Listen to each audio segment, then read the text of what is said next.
एक बार फिर आपका स्वागत है। मैं हूं सौरभ शर्मा। आज का वायरल उत्तर प्रदेश के मुख्यमंत्री योगी आदित्यनाथ का एक हैरान करने वाला फैसला है। यह फैसला सोशल मीडिया पर बहुत तेजी से वायरल हो रहा है। दावा यह है कि योगी आदित्यनाथ ने गूलर के पेड़ काटने के आदेश दिए। दावा यह भी है कि योगी आदित्यनाथ गूलर के पेड़ को अपवित्र मानते हैं। इस वायरल मैसेज से लोग हैरान हैं। लोग पूछ रहे हैं कि क्या गूलर के पेड़ से वाकई योगी आदित्यनाथ को कोई एलर्जी है। इंडिया टीवी ने इस वायरल खबर की तहकीकात की और सच का पता लगाया।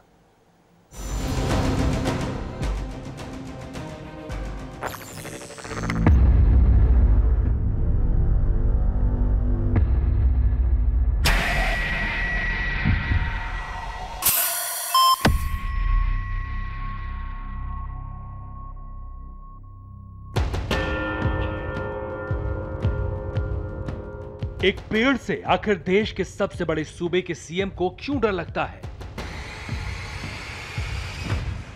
उस पेड़ में ऐसा क्या है जिसे काटने के आदेश यूपी के मुख्यमंत्री योगी आदित्यनाथ ने खुद दिया है?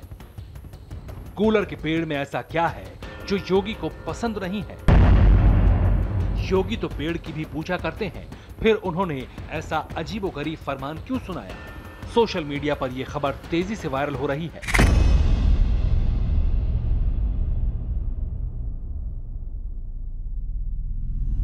वायरल मैसेज पर धड़ाधड़ ये बात लोग शेयर कर रहे हैं कि योगी आदित्यनाथ ने गूलर के पेड़ को काटने के आदेश दिए हैं और इसके पीछे जो वजह बताई जा रही है वो ये है कि योगी गूलर को अपवित्र मानते हैं, गूलर के पेड़ को अशुभ मानते हैं। सोशल मीडिया में ये भी दावा किया जा रहा है कि योगी आदित्यनाथ ने बुरी आत्माओं को दूर रखने और बुरे ग्रहों के प्रकोप से बचने के लिए नवग्रह वृक्ष और शुभ वृक्ष लगाने को कहा है।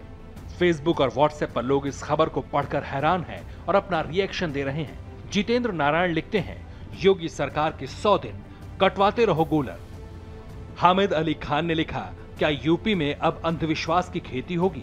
कमल भारती ने कमेंट किया कि अद्भुत आस्था है, पेड़ भी अछूत बन गए। इस वैज्ञानिक युग में भी कोई आस्था पेड़ों की भी दुश्मन बन सकती है, ये भारत में ही संभव है। चंद्र प्रकाश ने कहा, वन सप्ताह मनाए या पेड़ छांटे, वन विभाग परेशान। नरेंद्र कुमार ने पूछा, ग्रीन ट्रिब्यूनल कुछ करेगा क्या? नदीम अख्तर ने लिखा, ना अपवित्र है ना शुभ, पर अच्छा है, सारे काट दें, हमें क्या, दुनिया पेड़ लगाने पर जोर दे रही है, ये काटने पर, काटने दो, दुनिया भी देखे। सलीम अख्तर का सवाल है, गूलर का पेड़ अपवित्र होता है? अभय मेहता लिखते हैं, जिन्होंने कभी यूपी को अपराध मुक्त व सड़कों को गड्ढा मुक्त बनाने के दावे किए थे, वही अब गूलर मुक्त कराने का अभियान चलाएंगे। तो अब सवाल है, क्या अब उत्तर प्रदेश में मौजूद गूलर के सारे पेड़ काटे जाएंगे? क्या वाकई योगी आदित्यनाथ ने गूलर के पेड़ को काटने के आदेश दिए हैं? क्या योगी आदित्यनाथ गूलर के पेड़ को अपवित्र और अशुभ मानते हैं? क्या है गूलर के पेड़ से योगी की एलर्जी का सच? ये मामला गंभीर है क्योंकि इसमें आस्था, अंधविश्वास और पर्यावरण से जुड़े कई सवाल उठ रहे हैं। इसलिए इंडिया टीवी ने उत्तर प्रदेश के अलग अलग इलाके में वायरल खबर की तहकीकात शुरू कर दी। पूरे उत्तर प्रदेश में गूलर के पेड़ काटे जाएंगे, ये खबर बेहद चौंकाने वाली थी। लिहाजा हमने उत्तर प्रदेश के अलग अलग इलाकों में इस पूरे मामले की छानबीन शुरू की। इंडिया टीवी ने उत्तर प्रदेश के कई जिलों के वन विभाग से इस आदेश के बारे में पूछताछ की तो पता चला कि ऐसा कोई आदेश नहीं आया, लेकिन हमें मेरठ में एक क्लू मिला। यहाँ के अधिकारियों ने गूलर के पेड़ को छांटने की बात मानी। जो कांवड़ मात्रा के ये मार्ग हैं, जिनमें मुख्यतः हमारा अपर गंगा नहर है और इसके अलावा हमारा मुख्य मार्ग मुजफ्फरनगर से आता है, तो इस पर थोड़े बहुत पेड़ हैं जो गूलर प्रजाति के हैं। तो गूलर के लिए ये मान्यता है कि इसमें कांवड़ टच नहीं होनी चाहिए, कांवड़ उससे खंडित होने का उनको रहता है। तो हम लोग क्या कार्य करते हैं उसमें कि जो हमारे गूलर के पौधे हैं ऐसे या पेड़ हैं जो जिनसे उनकी कांवड़ टच हो सकती है, तो उनको हम केवल उसकी लॉपिंग करा देते हैं, छटनी करा देते हैं, बाकी और कुछ नहीं है। पेड़ों को नुकसान नहीं किया जाता है उसमें। पूरे उत्तर प्रदेश में गूलर के पेड़ों को काटने का आदेश मुख्यमंत्री योगी आदित्यनाथ ने नहीं दिया है, ये बात तो अब साबित हो चुकी है। लेकिन मेरठ से जो जानकारी सामने आई है वो निश्चित तौर पर काफी चौंकाने वाली है। लिहाजा इस जानकारी को कंफर्म करने के लिए हमने लखनऊ में वरिष्ठ अधिकारियों की ओर रुख किया। हमारी तहकीकात में पता चला कि योगी आदित्यनाथ ने यूपी में कांवड़ यात्रा की तैयारियों की समीक्षा की। इस दौरान उन्हें पता चला कि कांवड़ियों के रास्ते में कूलर सहित कई दूसरे पेड़ हैं जिन्हें कांवड़ियों द्वारा अपवित्र माना जाता है। इसलिए योगी आदित्यनाथ ने उन पेड़ों की छटाई के निर्देश दिए। ये हर दफे हटाया जाता है क्योंकि जो कावड़ होते हैं उसको अशुभ मानते हैं और इसलिए उसको हटाया भी जाता है या कहीं कहीं उसकी जो कटाई भी की जाती है। तो ये हो रहा है, तो इसमें कोई नई चीज नहीं हो रही है। ये परंपरा है और क्योंकि उन लोगों का मानना है, जो कावड़ लोग हैं उनका मानना है कि ये अशुभ होता है। हमारी तहकीकात में ये भी पता चला कि कांवड़ियों के बीच ये मान्यता है कि गूलर के पेड़ से सटने या उसकी छाया से गुजरने पर विघ्न पड़ जाता है। इसलिए कांवर लेकर चलने वाले लोग गूलर के पेड़ से दूर रहते हैं। हमारी तहकीकात में ये बात सामने आई है कि उत्तर प्रदेश में पहली बार किसी मुख्यमंत्री ने कांवड़ यात्रा को लेकर के एक हाई लेवल मीटिंग की है और अधिकारियों को ये सुनिश्चित करने के आदेश दिए हैं कि कांवड़ यात्रा के दौरान कांवड़ियों को कम से कम समस्या हो। इस पूरे मामले में यह भी बात सामने आई है कि मुख्यमंत्री योगी आदित्यनाथ ने गूलर के पेड़ों को काटने के आदेश नहीं दिए हैं, बल्कि कांवड़ियों के रास्ते में पड़ने वाले गूलर के पेड़ों को उनके छटाई करने के आदेश दिए हैं। निश्चित तौर पर इस पूरी पड़ताल में ये खबर झूठी साबित हुई है क्योंकि ये पूरे आदेश मुख्यमंत्री योगी आदित्यनाथ ने नहीं दिए हैं, इसलिए ये वायरल खबर पूरी तरीके से झूठी साबित हुई है। क्या नाम है? मकसूद आलम के साथ विशाल प्रताप सिंह, इंडिया टीवी, लखनऊ। आज उत्तर प्रदेश के 3 शहरों से जो तस्वीरें सामने आई उनसे एक बात साफ हो गई कि अब गुंडे बदमाशों की खैर नहीं है। सिर्फ 24 घंटे के अंदर पुलिस ने 3 इनामी बदमाशों को सलाखों के पीछे धकेल दिया है। शामली से लेकर नोएडा और आजमगढ़ तक हर जगह आज पुलिस और अपराधियों के बीच गोलियां चली, एनकाउंटर हुए और आखिर में 3 हिस्ट्री शीटर दबोच लिए गए। यूपी पुलिस जिस तरीके से हरकत में आई है उसे देखकर लगता है कि लॉ एंड ऑर्डर को पटरी पर लाने की शुरुआत हो चुकी है।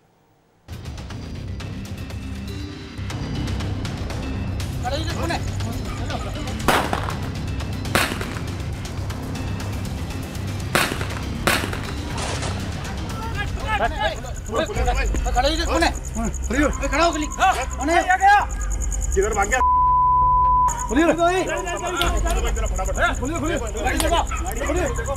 गाड़ी की लाइट है यार, गाड़ी मंगा।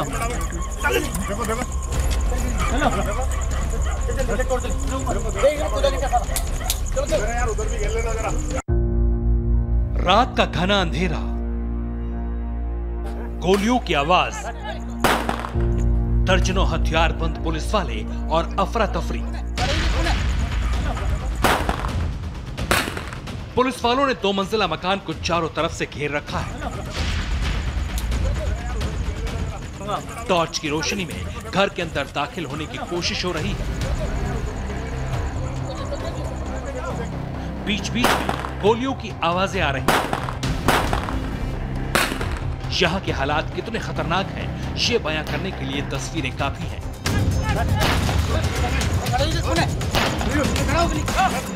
रात के करीब 3 बज रहे थे जब उत्तर प्रदेश के शामली जिले की पुलिस को खबर मिली कि एक कुख्यात गैंगस्टर इस मकान में छिपा है। फिर क्या था, पुलिस के आला अफसरों ने अपनी टीम के साथ यहां धावा बोल दिया।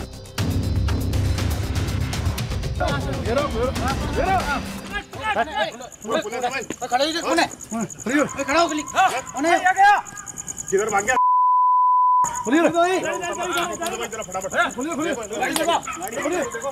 गाड़ी की लाइट है यार, गाड़ी मंगा।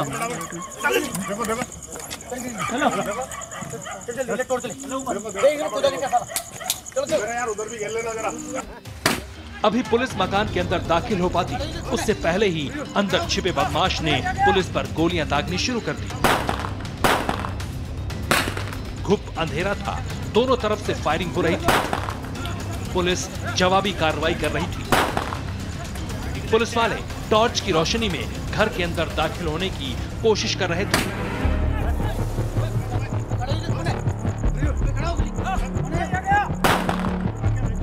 अंधेरा ज्यादा था, लिहाजा कुछ पुलिस वाले जिप्सी को इस तरफ लाने के लिए बोल रहे थे ताकि हेडलाइट की रोशनी में एनकाउंटर को अंजाम तक पहुंचाया जा सके। गाड़ी की लाइट है यार, गाड़ी मंगा। इस बीच पुलिस जिप्सी को मकान की तरफ मोड़ा गया ताकि हेडलाइट की रोशनी सीधे निर्माणाधीन इमारत पर पड़े। अब तक कुछ पुलिस वाले बदमाश की तलाश में मकान की पहली मंजिल तक पहुंच चुके थे। नीचे से पुलिस वाले टॉर्च की रोशनी मार रहे थे। थोड़ी ही देर में पुलिस को बड़ी कामयाबी मिल गई।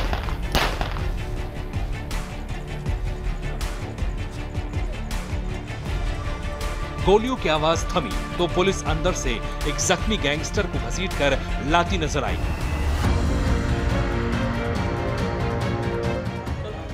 इसके पैरों में गोली लगी थी। पता चला इस खतरनाक बदमाश का नाम इसरार है और ये इलाके का कुख्यात हिस्ट्री शीटर है, जिसे पुलिस ने एनकाउंटर के बाद दबोच लिया।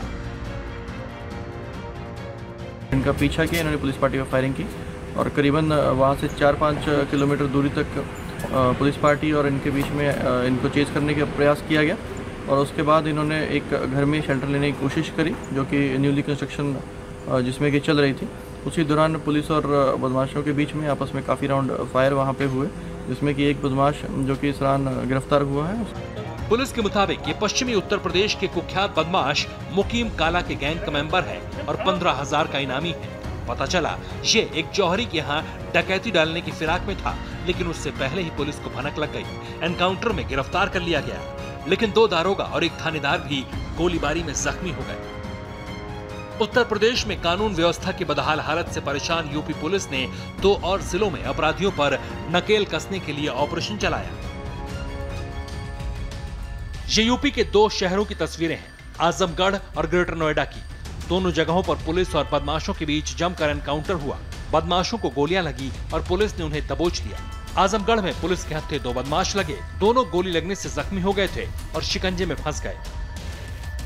आजमगढ़ में ये अपराधी पुलिस की चेतावनी को नजरअंदाज करके भागे तो अंजाम आपके सामने है। खेतों में पड़े 2 बदमाशों की गोली का जवाब पुलिस ने गोली से दिया। दरअसल आजमगढ़ के शिवपुर रोड के पास पुलिस चेकिंग कर रही थी, तभी इन दोनों को रुकने का इशारा किया। बदमाशों ने बाइक रोकने की बजाय फायरिंग शुरू कर दी। खेतों की तरफ भाग निकले, पुलिस ने पीछा किया, एनकाउंटर हुआ, बदमाशों को घेरा गया। पुलिस ने दोनों को सरेंडर करने के लिए कहा, लेकिन जब नहीं माने तो शूटआउट में दोनों के पैर में गोलियां लग गईं और इन्हें गिरफ्तार कर लिया गया।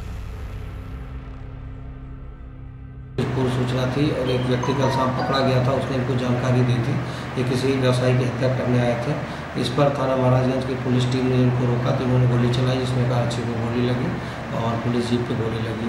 पुलिस ने पीछा किया तो ये खेतों के अंदर घुस गए और वहाँ से लगातार फायरिंग कर रहे थे।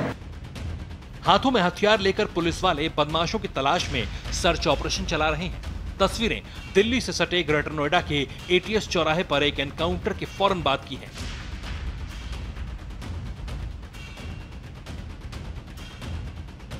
इस इलाके में पुलिस ने चेकिंग के दौरान 3 लड़कों को रोकने की कोशिश की तो उन्होंने फायरिंग शुरू कर दी। पीछा किया गया, गोली का जवाब दिया तो एक जख्मी बदमाश शिकंजे में फंस गया।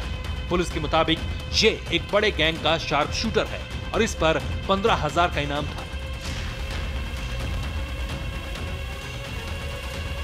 15,000 का हमारे यहाँ से पुरस्कार घोषित था और ये हमारे यहाँ से इसका जो क्रिमिनल रिकॉर्ड है, आपराधिक इतिहास, अभी हम लोग पूरा खंगाल रहे हैं, लेकिन 8-10 मुकदमे हैं जो हम लोगों के संज्ञान में हैं और पहले भी ये कई बार मिल जाती है। सूबे के डिप्टी CM केशव प्रसाद मौर्य और ADG लॉ एंड ऑर्डर का दावा है कि अपराधियों को अब किसी भी कीमत पर बख्शा नहीं जाएगा। इस समय अपराधी आदरणीय योगी जी के नेतृत्व में प्रदेश के अंदर सरकार बनने के बाद अंदर से डरा हुआ है। कुछ घटनाक्रम जो भी कहीं हुए हैं उसके खुलासे भी हुए हैं, लेकिन हमारी सरकार का स्पष्ट मानना है कि हम केवल घटना हो और खुलासे केवल हो जाए वहाँ तक नहीं, हम घटनाएं ना हो इस दिशा में भी आगे बढ़ना चाहिए। पुलिस जो है वो ज़्यादा एक्टिव हो गई है और सभी जनपदों में जो मुख्य बदमाश हैं, जो मुख्य क्रिमिनल्स हैं, उनको आइडेंटिफाई कर लिया गया है, जो वांटेड हैं, जिन पे इनाम घोषित है, और कोशिश ये की जा रही है कि उनको एक एक करके अरेस्ट किया जाए। उत्तर प्रदेश में जिस तरह से बदमाशों के हौसले बुलंद हो गए हैं, उसके बाद अब पुलिस उन्हें उन्हीं की जुबान में जवाब दे रही है। उम्मीद है बहुत जल्द इसका असर नजर आएगा। शामली से शरद और आजमगढ़ से रवि प्रकाश के साथ मुखराम सिंह, इंडिया टीवी, नोएडा। योगी की पुलिस क्रिमिनल्स के पीछे पड़ी है, लेकिन यूपी में अपराधी सुधरने के लिए तैयार नहीं है। योगी के एक करीबी डॉक्टर को जेल के अंदर से रंगदारी के लिए फोन आया। एसिड अटैक के जिस पीड़ित से योगी ने खुद अस्पताल में जाकर मुलाकात की थी, उस पर एक बार फिर हमला हुआ। ये सब तब हो रहा है जब योगी बार बार चेतावनी दे रहे हैं कि अपराधियों को बख्शा नहीं जाएगा। बड़ा सवाल यह कि आखिर यूपी में क्रिमिनल्स बेकाबू क्यों हैं? योगी के अल्टीमेटम के बावजूद यूपी में अपराधी किस कदर बेखौफ हैं, इसका सबूत है ये तस्वीरें। महज एक हफ्ते के भीतर 4 बड़े अपराधों से थर्रा उठा है उत्तर प्रदेश। टारगेट पर सिर्फ आम लोग नहीं, वो भी हैं जो खुद सीएम योगी के बेहद करीबी हैं। सबको चौंकाने वाली खबर योगी के अपने जिले गोरखपुर से आई। योगी के करीबी और जिले के एक बड़े डॉक्टर से फोन पर रंगदारी मांगी गई। 20 लाख रुपए न देने पर अंजाम भुगतने की धमकी दी गई। हैरानी की बात यह है कि ये वही डॉक्टर हैं जिनके हॉस्पिटल का उद्घाटन खुद मुख्यमंत्री योगी आदित्यनाथ ने किया था। फोन पर मिली इस धमकी के बाद डॉक्टर शिवशंकर शाही बेहद सदमे में हैं। रंगदारी मांगने वाले क्रिमिनल ने अपना नाम रामाश्रय यादव बताया। डॉक्टर से कहा गया कि वो देवरिया जेल से बोल रहा है। धमकाने वाले ने संजय यादव नाम के एक शख्स के पास तुरंत 20 लाख रुपए पहुंचाने के लिए कहा। मामला योगी के करीबी से जुड़ा होने के कारण पुलिस तुरंत हरकत में आ गई। छानबीन शुरू हुई। शुरुआती जांच में पता चला कि रामाश्रय यादव नाम का अपराधी देवरिया जेल में है ही नहीं। पड़ोस के मऊ जिले में रामाश्रय यादव नाम का एक शूटर है जो 6 महीने पहले पुलिस कस्टडी से फरार हो गया था। यूपी पुलिस अब सर्विलांस के जरिए धमकी देने वाले की पहचान करने में जुटी है। ग्लोबल साई अस्पताल के डॉक्टर श्री शिवशंकर शाही जी अपराधियों ने धमकी दिया, उनसे पैसा वसूलने की बात की गई। सर कितने की रंगदारी मांगी और क्या कहा गया? अब मैं छानबीन करने आया हूँ। कहाँ से फोन आया था? नहीं, उसकी जांच की जा रही, सारी चीजों की जांच की जा रही। बड़ी आश्चर्य की बात है कि 14 जून को उद्घाटन होता है और 28 जून को धमकी आ जाती है। तो मतलब क्रिमिनलों का मनोबल इतना हाई है, इतना बढ़ा हुआ है कि बड़ा शर्म की बात है। गोरखपुर में योगी के करीबी को धमकी मिली तो वहीं लखनऊ में एक ऐसी महिला पर एसिड अटैक हुआ जिससे खुद सीएम योगी मिले थे और सुरक्षा का भरोसा दिया था। शनिवार को लखनऊ के अलीगंज में महिला पर एसिड अटैक हुआ। इसी महिला ने 23 मार्च को चलती ट्रेन में जबरन तेजाब पिलाने का आरोप लगाया था। तब खुद मुख्यमंत्री योगी आदित्यनाथ पीड़ित महिला का हालचाल पूछने हॉस्पिटल गए थे, सुरक्षा का भरोसा दिया था। इश्यूज कुछ पुराने थे, पहले समय से ही कन्फ्रंटेशन चल रहा था, लेकिन उस दिन प्रोवोकेशन कुछ रहा होगा जिससे कि इस तरह की गंभीर घटना हो गई। इसमें वादी पक्ष ने 4 लोगों को नामजद किया था और 2-3 अज्ञात कहे थे। तो जो 4 नामजद थे वो चारों गिरफ्तार हो गए हैं। लेकिन अब जिस तरीके से इस महिला पर एक बार फिर अटैक हुआ, सुनकर लखनऊ पुलिस भी सन्न रह गई। अब जरा रायबरेली की ये तस्वीर देखिए। योगी राज में सबसे खतरनाक क्राइम की तस्वीर है ये। धू धू कर चली इस सफारी कार में 2 लोगों को जिंदा जला दिया गया, जबकि 3 लोगों को पीट पीट कर मार डाला। 26 जून को यह वारदात ऊंचाहार थाने के अपटा गांव में हुई। शुरुआती तफ्तीश के आधार पर यूपी पुलिस ने इसे हादसे का रंग देने की कोशिश की, क्योंकि सफारी बिजली के एक खंबे से टकराई थी। लेकिन जांच ज्यों-ज्यों आगे बढ़ी, एक खूनी रंजिश का खुलासा हुआ। जांच के दौरान इस बात के संकेत मिले कि सफारी में बैठे लोगों को पहले बेरहमी से पीटा गया, फिर कार में आग लगाकर हादसे की शक्ल देने की कोशिश की गई। 5 लोगों की बेरहमी से हुई इस हत्या के बाद पूरे यूपी में हड़कंप मच गया। खुद सीएम ने रिपोर्ट तलब की, तब पुलिस हरकत में आई। अब तक 6 आरोपियों को गिरफ्तार किया गया है। मुख्य आरोपी के घर पर भी गोलियों के निशान मिले हैं। दोनों गुटों के बीच जमीन को लेकर विवाद था।